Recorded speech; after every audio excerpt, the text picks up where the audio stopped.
Thank you, Peggy. That filming was about composting. How Seattle. This is dedicated to my friend Heather, who helped me along with this piece. The year was 1990. The Berlin Wall had fallen, David Dinkins had been sworn in as the first African American mayor of New York, and a boy band was teaching us to swing our hips to hits like The Right Stuff. But while Jordan, Jonathan, Danny, Donnie, and Joey were singing about young love, I was slinking around in all black and listening to the complete works of Aerosmith. In 1990, I was 13, and in the midst of that horribly awkward phase of differentiating myself from my parents, whose marriage had begun to differentiate itself from them. To define my new identity, I craved something risque, but given my parents' impending divorce, I was also desperate for something safe and predictable. A band that was producing their ninth studio album seemed like the right mix of rogue wave and solid dependability. So I chose Aerosmith's music to be the soundtrack to my 13-year-old life. They embodied just the right amount of other and, remarkably, shared an interest in eyeliner and hair scarves with me. When I found the battered book by Sinclair Lewis on our classroom library shelf, my mind exploded. My musical heroes had taken their name from classic literature. I loved to read. Their fate as gods was sealed. Bad boy persona included, their sound primarily appealed to my rock and roll leanings. Like a lot of kids born to parents of a certain age, I was raised primarily on Beatles songs. So the span from I Want to Hold Your Hand to Back in the Saddle didn't seem like such a sonic leap. Plus, Aerosmith had actually covered Come Together live, and in the Aerosmith version, I could actually make out the words walrus gumboot, though I still didn't know what it was, if in fact a walrus gumboot wasn't it at all. In fact, there were many things Aerosmith sang about that escaped me. My parents, perhaps distracted by their circumstances, either didn't mind or didn't notice when their daughter came to the dinner table, mumbling about cross-dressing, outrunning the law, and doing cocaine. When I look back on it, the only thing that explains why I clung so tightly to music that remained half in the shadows is a mix of hormones and that ineffable thrill that is derived from the mysterious. So here then, a top 10 list of my favorite Aerosmith songs. Number 10, Dude Looks Like a Lady. If there was something controversial about a dude looking like a lady in 1987, it was lost on me. All the dudes I adored at the time looked a little bit like ladies. So what if there was some funny business including a backstage surprise? I love surprises. Angel.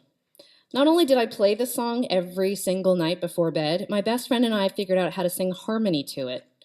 Regrettably, we then requested that we sing it in front of our 6th grade class, probably because I was hell-bent on netting a certain boy from the 8th grade, a dude who looked like a lady. Number 8, Sweet Emotion. This one, too, I remember singing aloud. I remember belting it out from the deck in our backyard, my mother staring me down from her lawn chair through narrowed eyes that said, "Do you even know what a sweet hog mama with a face like a gent is? No, you don't." Number 7, Remember Walking in the Sand. Not an Aerosmith song originally, but still one of my favorites. I just plain like this one because it confirmed all my 13-year-old hunches about how to conduct a romance. Step 1, fall in love. Step 2, fall out of love. Step 3, write a song about the beach. Number 6, Ragdoll. At night, lying in my 13-year-old's bed in a flannel nightgown, I crossed my hands at the wrist and tried to imagine I could play the percussion section of this song. I winked my eye in the dark to a pretend Joe Perry to cue him in. I imagined my long hair flinging sweat behind my imaginary drum kit. I further imagined deciphering yet another reference to A Back Door by Steven Tyler. Number 5, Last Child. I was neither the last child nor a punk in the street, but I fancied my Velcro Reeboked lower half in my working-class neighborhood Tyler's Feets in the Ghetto. That's about as close as I got to being a last child. Unless that was code for a dude who looked like a lady or a lady who looked like a dude, in which case there was a little wiggle room. Number 4, Train Kept a Rollin'. This one had the effect of sounding like a train rolling. I liked that. It was neat. Unlike their other songs, which left me generally confused in a pleasant sort of way, this one read like a story. The singer on a train meets a dame. She rather handsome. They kind of look the same. Oh, I see. Dude looks like a lady. Number 3, Walk This Way. By the time this was re-released in 1986 with Run DMC, I could piece together that the backstroke mentioned in the first line had nothing to do with swimming, the muffin mentioned halfway through was not a breakfast pastry, and that the command was not an issuance from the Ministry of Silly Walks. Number 2, big 10-inch record. I'll just say that I mostly understood that we weren't talking about a gramophone here. What we were talking about warranted a deliberately placed pause between inch and record. And as a budding writer, I could appreciate this. A well-placed pause could make a record not a record, and a dude a lady. Number 1, Dream On. Here was my theme song. The opening line goes, "Half my life's in books written pages." When I heard it, I felt like Steven Tyler was talking about me to me.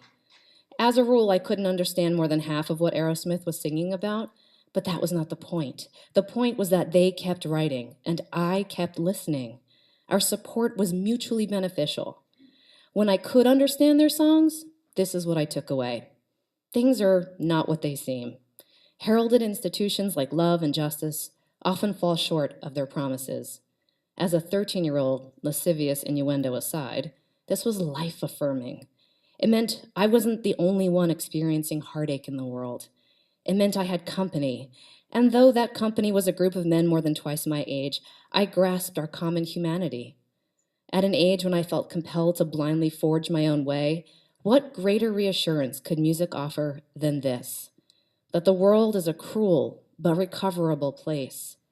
The only way to rise above that cruelty is to know ourselves. We are meant to shine, after all. Occasionally, we fail to heed the call to authenticity. We are fraught. We are human. Sometimes we own it. Other times we don't.